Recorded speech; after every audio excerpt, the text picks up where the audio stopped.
Hadirin dan hadirat yang dirahmati Allah Subhanahu wa taala. Dari sini ana ingin menyampaikan. Kalau ada orang salah, taruhlah melakukan bid'ah, namun bid'ah tersebut bukan bid'ah akidah, hanya bid'ah amaliyah contohnya. Maka antum tidak bisa mengatakan dia dari 72 golongan. Contoh sederhana. Banyak saudara-saudara kita terjerumus dalam praktek tahlilan. Tahlilan itu menurut mazhab Syafi'i hukumnya adalah makruh dan bid'ah.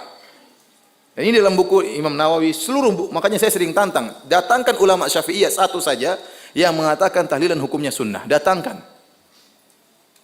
Tidak ada, ente akan dapati seluruh ulama Syafi'iyah dalam buku-buku fikih mereka mengatakan tahlilan itu hukumnya apa?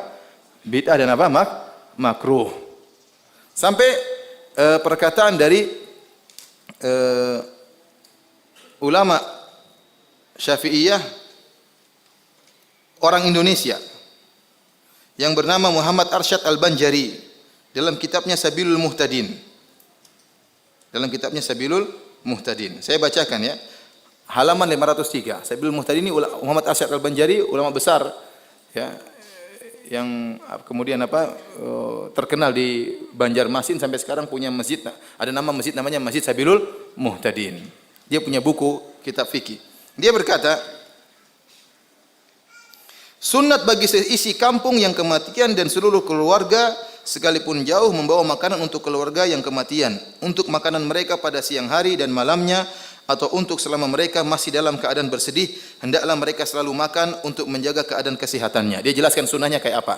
Sunnahnya kasih makanan sama mereka, bukan mereka bikin makanan.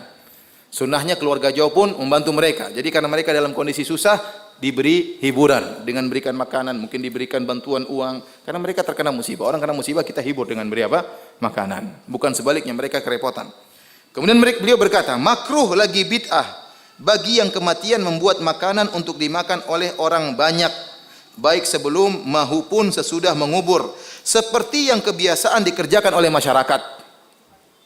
Ini ulama Syafi'iyah ini, orang Indonesia.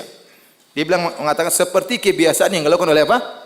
Masyarakat. Jadi maksud saya, ya, perkara ini perkara yang ma'ruf, ya, dalam mazhab Syafi'iyah bahwasanya membuat acara makan-makan setelah kematian hukumnya apa? Bid'ah, makruh. Taib, kalau ada orang terjerumus dalam hal tersebut, melakukan hal tersebut, apakah kita vonis dia sebagai ahlul bid'ah? Jawabannya tidak. Dia kalau cuma gara-gara kesalahan ini tidak bisa kita keluarkan dia dari firqah najiyah, paham? Karena ini bukan masalah akidah, bukan masalah usuluddin, bukan masalah kaidah kuliah. Tapi dia salah dalam satu perkara, perkara fikih misalnya. Karena ini bid'ah amaliyah, ya. Paham? Paham atau tidak? Ya. Maka jangan suka mudah-mudah menyesatkan apa? Orang, ya. Antum bilang salah, enggak jadi masalah, itu hak kita. Paham? Contoh. Ada orang melakukan Maulid Nabi. Maulid Nabi ada khilaf di kalangan para ulama. Sebagian ulama Syafi'iyah mengatakan dianjurkan dan sebagian ulama Malikiyah ya mengatakan bid'ah. Ya. Kita sendiri lebih condong kepada pendapat tersebut adalah bid'ah. Kenapa? Tidak pernah dicontohkan oleh Nabi, tidak pernah dicontohkan oleh para sahabat, ya, dan yang lainnya. Para empat imam tidak pernah melakukannya. Maka ini tidak ada contohnya di zaman Nabi, bisa dipastikan tidak pernah ada yang melakukan apa? Maulid. Dan kita ingin beragama sebagaimana agamanya para sahabat. Karena ciri Ahlus Sunnah adalah mengikuti jalannya para sahabat. Nah, kalau kita berpendapat bahwasanya Maulid adalah bid'ah, tidak bisa dikerjakan, kemudian ada saudara-saudara kita yang melakukannya, apakah kita tuduh mereka sebagai ahlul bid'ah keluar daripada Ahlus Sunnah? Jawabannya enggak. Kenapa? Karena bid'ah yang mereka lakukan bukan berkaitan dengan apa? Usuluddin, paham? Bukan berkaitan dengan masalah akidah. Tapi kita katakan mereka salah, ya. Namun kesalahan ini tidak mengeluarkan mereka dari apa? Ahlus Sunnah. Karena kesalahan mereka bukan masalah akidah.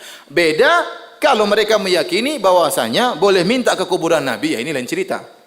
Pergi ke mayat kemudian minta kepada mayat itu sudah masalah tauhid, masalah syirik atau tidak. Ini lain cerita. Mereka jelas bukan Ahlus Sunnah wal Jamaah. Tapi kalau kesalahannya sekedar maulid, hanya sekedar tahlilan, ya.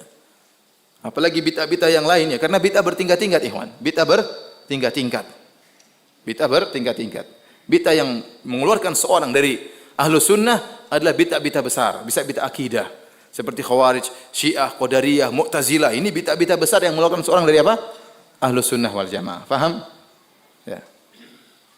Sama seperti seorang Ada namanya muslim, ada namanya fasik. Ada seorang muslim, dia melakukan dosa-dosa. Dosa-dosa, kita tidak katakan dia fasik. Selama dosa-dosanya kecil. Beda kalau dia melakukan dosa besar. Kita katakan dia apa? Fasik. Karena dosa besar tersebut mengeluarkan dia dari status seorang yang mukmin yang kuat menjadi seorang yang apa? Fasik. Baik.